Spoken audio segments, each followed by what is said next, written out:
Well, what do we have here? The Ajax doorbell.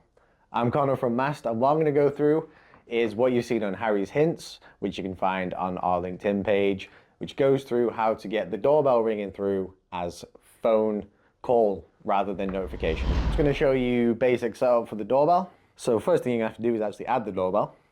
So I've got it connected to an external power supply, so it's ready to be added. So I've now scanned the QR code. Name, I will just call it Mast Video and select our default room.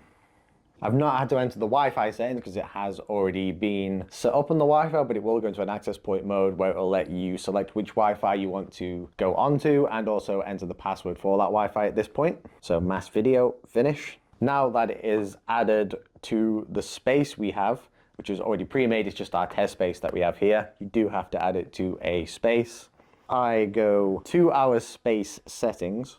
So it's not actually set up on the doorbell settings, it's on a user setting. So each user can specify how they want the doorbell notification to come through on their phone, whether by notification or call. To do that, I've added the phone as a user, so I am a user here.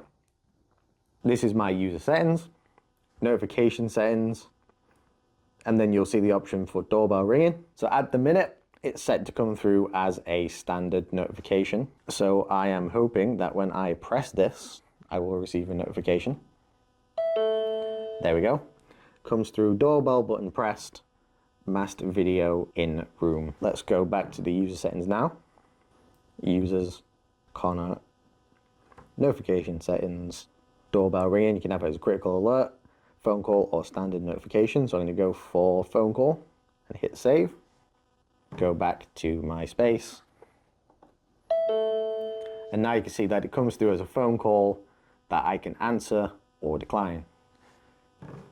That is how you set up what we've seen on Harry's Hints, and you can see the difference between it coming through as that notification or the phone call. Don't forget as well, when you've got the doorbell added, you can go to its settings.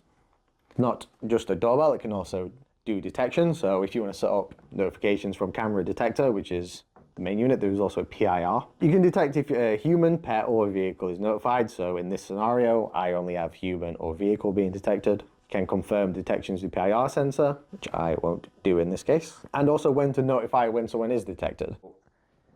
That's important because it doesn't just mean if you can have it if your system's armed. So let's say you're out and you want notifications then, but you don't want them when you're inside because someone can just press the doorbell, or you can have it as always as well. So no matter what happens, when a human or vehicle is being detected, you'll receive that notification.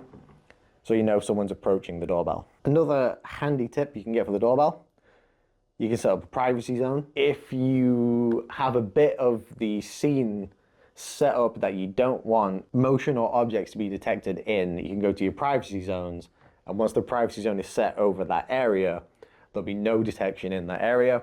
So it's a good way to wall off, say, like roads that are busy that may be triggering on your vehicle detection that you don't want. Also, if the doorbell is looking into an area that it shouldn't be as well, then you can wall that off with the privacy zone.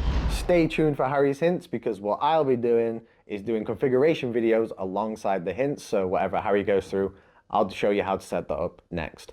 Thanks for watching, and I'll catch you on the next video.